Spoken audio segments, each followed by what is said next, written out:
Hey everyone, welcome to Jason Explains Things. Question for you, do you have a vehicle with drum brakes that look as bad as mine? Oh my gosh, so I have a 2022 Toyota Tacoma. About 7 months in, I started to notice how bad my rear drums were looking. And now that the truck's almost 3 years old, it's only gotten worse. So in this video, we're gonna take care of this issue once and for all. We're gonna remove the rust and we're gonna repaint these with a affordable yet high quality ceramic high heat paint. It's gonna look awesome. Let's get to work. This video is sponsored by the good folks at Techron Complete Fuel System Cleaner. More on them later in the video. For a full list of all tools and supplies used in this project, check the links in the description. To get started, I blocked the front wheels, released the e-brake, lifted the rear of the vehicle, and secured it on jack stands. You can either support the truck from the frame or from the rear axle. Removing the drums can be tricky.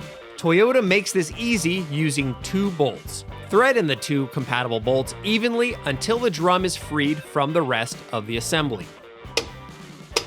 Nice. Ooh, brake dust. First off, we gotta remove the rust, right? So to do that, we're gonna use a 3-inch wire cup brush along with my drill.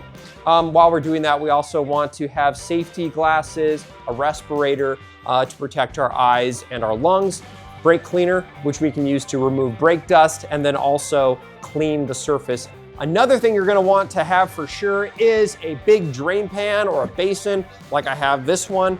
And then for paint, you want to use high heat rated paint and primer. So first we have the primer, Rust-Oleum automotive primer, high heat up to 2,000 degrees Fahrenheit. Holy jeepers, I don't think drum brakes get that hot. Leave a comment if you know how hot drum brakes get, but I don't foresee that. And then for the main coat, we have Rust-Oleum high heat ceramic, 2,000 degrees Fahrenheit, no peel, flat black paint. Awesome, and has flames on it, which means you know it's good. Before painting, let's check our brakes. Remove the brake dust with brake cleaner. Use the basin to catch the mess. Never use compressed air to clean off brake dust because it could get into your lungs. My brakes looked good as new. The shoe thickness was still around 4 millimeters, which is only half a millimeter less than new. Not bad for almost 30,000 miles. Next, clean your drums with brake cleaner and a rag. Time to get this nasty surface rust off. Hey guys, do I look really cool? I bet I do. Anyway, let's remove some rust. So I'm using brake cleaner to kind of clean it off in between applications of the brush here. I got the cone brush, I got the flat brush, and we just kind of make our way around, clean it off, see if we got most of the rust off. If it looks good, we keep going. Start on the front and then do the sides. I used a combination of the cone and flat brushes to remove as much of the surface rust from the drum as possible. I used brake cleaner and a rag to remove the dust and reveal how well this was working. Wear a respirator because this creates a ton of nasty dust. This job is tedious, but take your time and remove as much as possible, till essentially only bare metal remains. Be careful not to scratch or mar up the inside of the drum. Whew, okay, this is the passenger side drum, and I've been working away at this thing for quite some time, and it is a lot harder than the other one is that I've already started painting over there. But you just gotta keep going. You wanna get all that rust off of there and only leave like a tiny little bit of something other than bare metal. Otherwise, all this work is gonna be for nothing. Okay, we got our drum all wire wheeled off. We got, I would say like 95, 98% of the rust off. I'm really happy with the results. Well, how do you guys like my fancy paint booth area made of a broken skid plate? So what I'm gonna do to make sure I don't mess up these threads is I'm actually just gonna put the bolts that I'm using in there. That way I can pick up the drum while I'm working on it. And also that way I don't mess up the threads. So I have a paint prep cleaner here that I've used in the past, works pretty good. Also smells nice, which is always fun. So we'll kind of spray this on here. Let that sit on there for a second. Then we'll wipe it off. Now, while I'm doing this, I'm gonna be sure to not paint the inside of the drum, obviously, right? We don't wanna do that. A little bit of air compressor action here.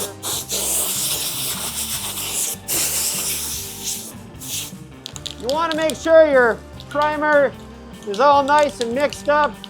If you haven't used the can in a while, you want to shake it for a full minute. Next thing I'm gonna do, I'm gonna spray the sides. I'm gonna actually kind of pick up the drum by hand a little bit to kind of get the inside of this lip.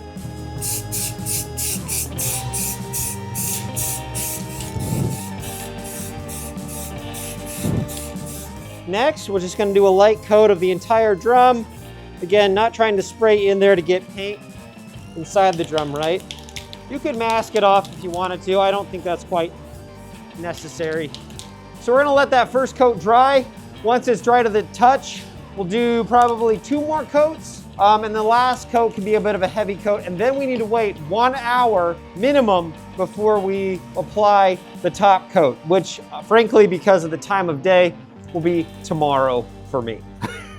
Remember while you're doing stuff like this to either work in a well-ventilated area or circulate air every once in a while, or if it's winter and you can't do that because you need to keep the temperature up, at least go take breaks, because every time I walk out of the shop and then walk back in, there is a heavy fume. I think I might want to do another shop improvement video about adding yeah, I'm starting to slur my words, adding some sort of ventilation system into this so I can circulate air out. I think I need to do that. There have been more than I can remember several times working out here when all of a sudden like fumes sneak up on you, and that's not fun, especially as you get older. You know, you start to think about, hey, I don't want to die. Yeah, anyway, I'm gonna go get out of here and let this paint dry and not cook my brain. Cool. Once the final coat of primer has dried for 1 hour, it's time for the ceramic high heat top coat. Here's a brilliant thing I discovered while painting. Put a tarp down before you start painting on your garage floor, because black paint sticks. The black paint goes on the same way the primer did before. I did a light coat first, making sure to get the edges, and then the sides and top. Repeat until you're happy with how they look. Now, after it's dry, it can be the end of the project. But there is an extra step that'll give the full durability that this paint is capable of. All right, we have the final paint now dry on both the drums. So I would say at this point, you could install the drums, but because this paint is kind of fancy pants and has the ability to be like extra cured, we're going to go through some bonus steps. If you happen to have access to an oven, you can bake your parts. Bake each part for 30 minutes at 250 degrees, then allow it to cool for 30 minutes, then bake it again at 400 degrees, allow it to cool again, and then bake it at 600 degrees, and then allow it to cool for 30 minutes, and you are done, and this coating should last a very long time. I would not put this in the oven that you cook food in. I'm married, I'd like to stay married, so a while ago, I went and bought this super cheap little oven at Walmart, actually. The top temperature that this will go up to is 450 degrees. So what I'm gonna be doing is 250, 400, 450. So I think we're getting there pretty darn close, and that's pretty awesome. So what do you guys say? We put the first drum in there. Do you guys know what's as awesome as making your drum brakes not look like hot garbage? Well, that would be keeping your truck running great with Techron Complete Fuel System Cleaner. For my Tacoma, I use Techron Complete Fuel System Cleaner seasonally to maintain engine performance and fuel economy. Its powerful detergents break up and clear away stubborn carbon deposits from fuel injectors, intake valves, and combustion chambers. The 20 fluid ounce bottle I use treats up to 20 gallons. Perfect size for my Tacoma. As I film this, I'm about to hit 30,000 miles on my Tacoma, and once that happens, I'm gonna be doing a full 30,000 mile service, including a video that you can check out in the future, and including in that will be Techron Complete Fuel System Cleaner. Love this stuff, been using it for years, many years before even starting my YouTube channel, so thank you to them for making an awesome product and for sponsoring this video. You never thought you'd see cooking or baking on Jason Explains Things, did ya? Well, you can subscribe and like for maybe I'll bake something else in the future. Who can say? Hey, well, that's a pretty great and professional looking result, if I do say so myself. The one funny thing about this finish, I noticed immediately the moment I touch the drum, is that you can see where all your hand oil is. So yeah, anyway, it looked good. It looked better than it does now before I touched it. So anyway, I'm gonna go out on a limb and say I bet that this is gonna stay looking a whole lot better, a whole lot longer than it did originally from the factory.